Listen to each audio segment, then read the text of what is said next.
Vijaya Reddy yes పార్టీలో చేరి ఒక ఎమ్మెల్యేను అవ్వాలనుకొని సరే పోటీ చేసిన తర్వాత గెలుస్తారా ఓడుతారా అనే విషయాన్ని పక్కన పెడితే జనసేనని నమ్ముకొని వచ్చి ఈరోజు ఒక విధంగా చెప్పాలంటే అన్నీ అమ్ముకొని రోడ్డు పాలైన ఒక దీనురాలు కథందామా వెధందామా సో ఎన్ఆర్ఐ ఉండి అక్కడ కూడా ఆస్తులు అమ్ముకొని వచ్చి జనసేనని నమ్ముకొని ఈరోజు నమ్మి మోసపోయామని మాట్లాడుతున్నారు.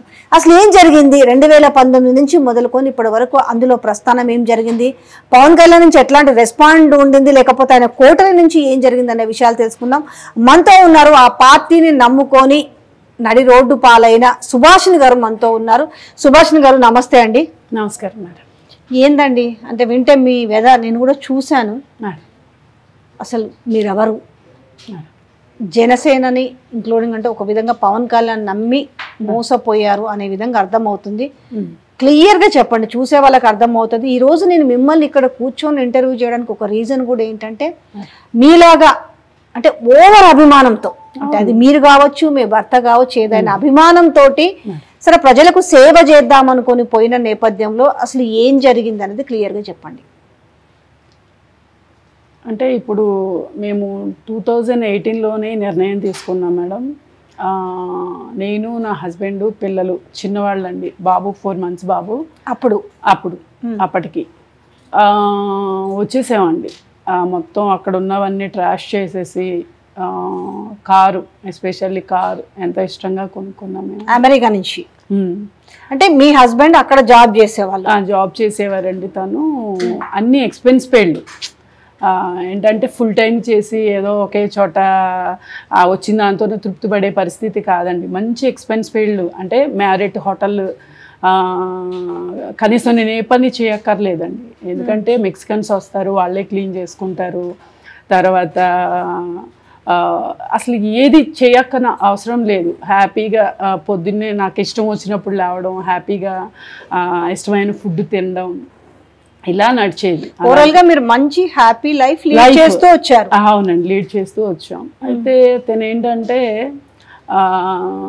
మేము భగవంతుడు ఇచ్చిన దాన్ని వినియోగించుకోకుండా కేవలం మనకి దేవుడిని ఇచ్చాడు.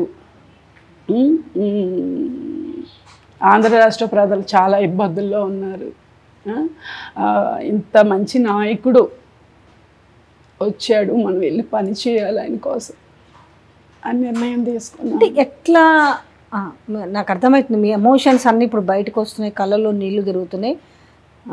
సో అంటే ఇక్కడ కూర్చోబెట్టి మిమ్మల్ని ఏడిపించాలని కాదు కానీ ఏం జరిగిందని తీసుకోవాలనేది. అంటే ఫస్ట్ థింగ్ అంటే ఎట్లా అట్రాక్ట్ అయ్యారండి? మంచి జాబు, మంచి లైఫ్, మీరు లావిష్గా లీడ్ చేస్తున్న నేపథ్యంలో ఇటువైపు అసలు ఎట్లా అట్రాక్ట్ అయ్యారు?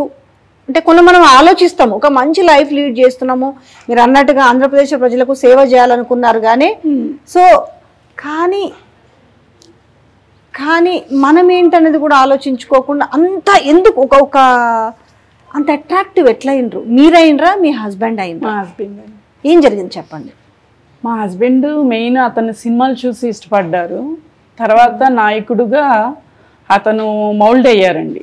అరే మన ఆంధ్ర రాష్ట్రానికి ఒక మంచి వ్యక్తి, అతను మంచి లైఫ్ వదిలేసుకొని వస్తున్నాడు, మనీ ఎంత ఆయన ముందు అని మేము అలా మౌల్డ్ అయ్యామండి. అయ్యి వెంటనే ఆయన నిర్ణయం తీసుకున్నారు. నేను అప్పటికి ఒప్పుకోవట్లేదు, 1 year అయిపోయింది, నేను ఒప్పుకోలేదు. 2012లోనే ఆయన నాకు చెప్పారు.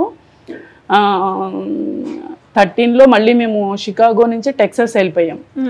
టెక్సాస్ వెళ్ళి ఒక 1 year ఉన్నాము. అక్కడ ఉన్న తర్వాత తిని చెప్తున్నారు, జాను నువ్వు చేస్తానంటున్నావు కదా పవన్ కళ్యాణ్ గారి గురించి, నువ్వు చెయ్యి, నేను నీకు సపోర్ట్ ఇస్తాను అని అన్నారు.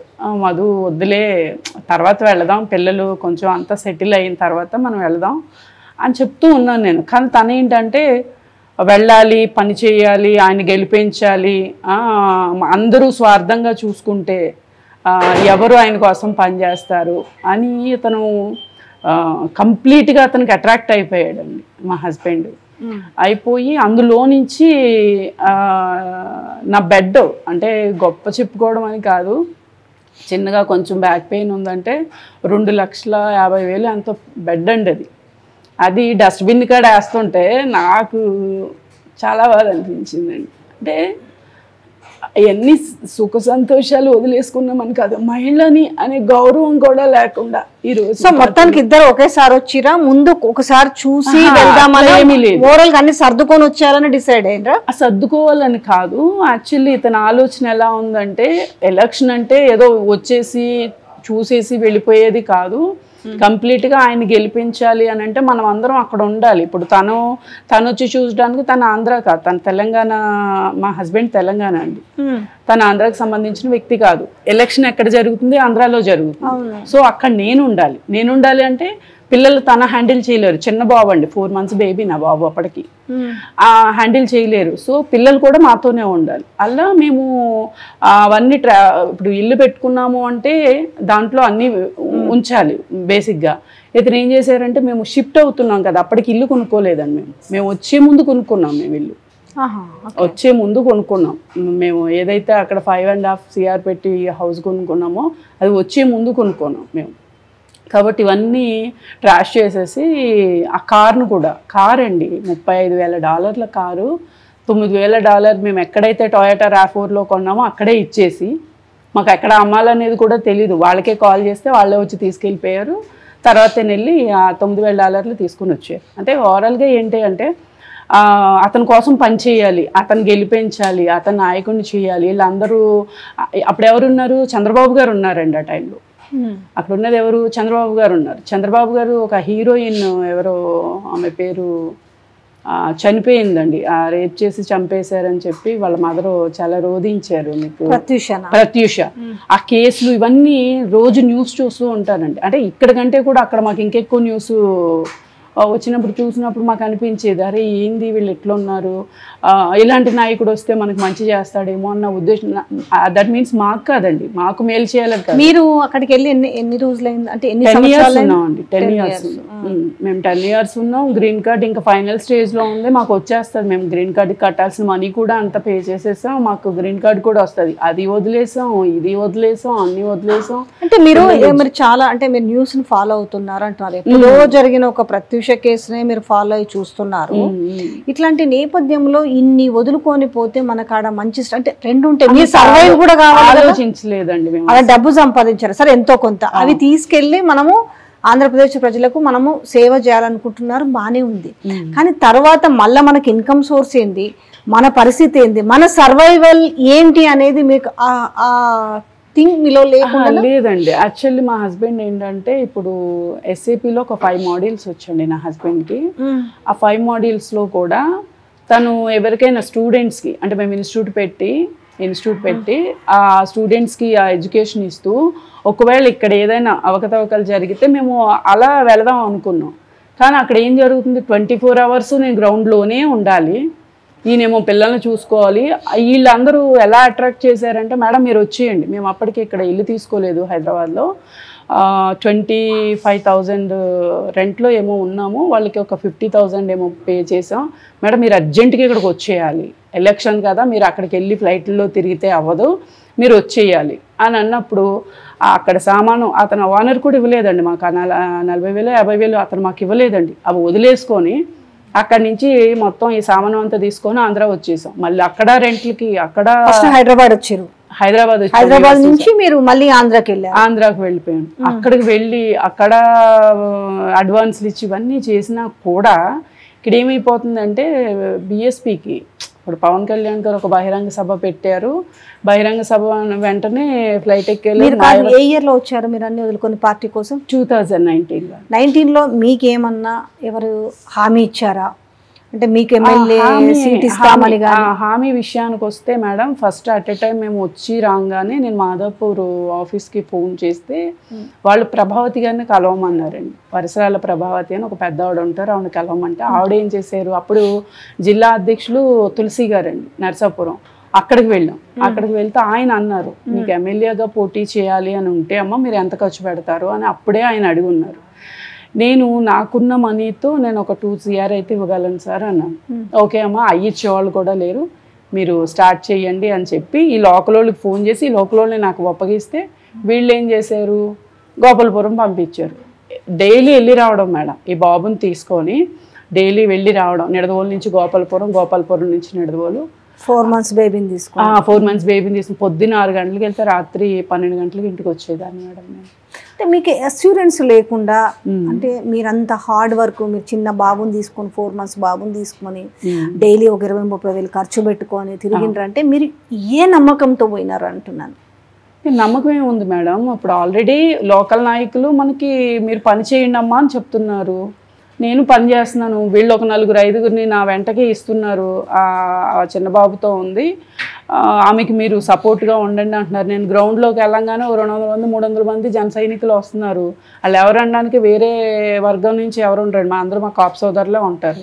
వాళ్ళు వస్తారు, వచ్చి అప్పుడే దండేస్తారు, అప్పుడే పూలు చల్లుతారు, అప్పుడే మేడం మేడం అంటారు. వాళ్ళు కేవలం ఎస్పెషల్లీ నన్ను తిప్పిందంతా కాపు ఏరియాలోనే తిప్పారండి. కనీసం మా దళిత ఏరియాలో కూడా ఎక్కడ తిప్పలేదండి వాళ్ళు.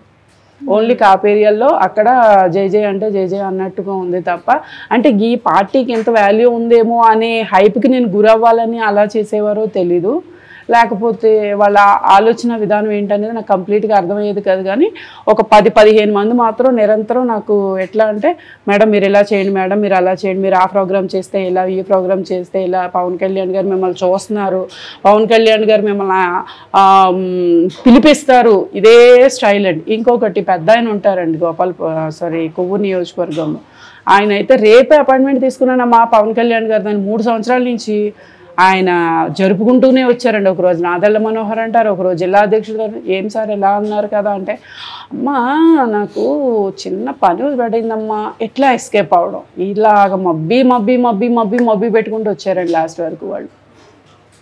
అలా నేను పని చేసుకున్నట్టు వెళ్ళడం, వాళ్ళు అలా మబ్బి పెట్టడం వస్తాయి. ఇప్పుడు ఇంకొకటి అండి, ఇప్పుడు రాయపాటి అరుణ్ కానీ కీర్తన కానీ వీళ్ళందరూ వాళ్ళు పవన్ కళ్యాణ్ గారిని 3 పెళ్ళిళ్ళు అయినా 30 పెళ్ళిళ్ళు చేసుకుంటారు అని మాట్లాడుతున్నారు. వాళ్ళు 3 పెళ్ళిళ్ళు 30 పెళ్ళిళ్ళు చేసుకోవడానికి హిందూ సాంప్రదాయంగా ఎన్ని పెళ్ళిళ్ళు చేసుకుంటారండి నార్మల్గా?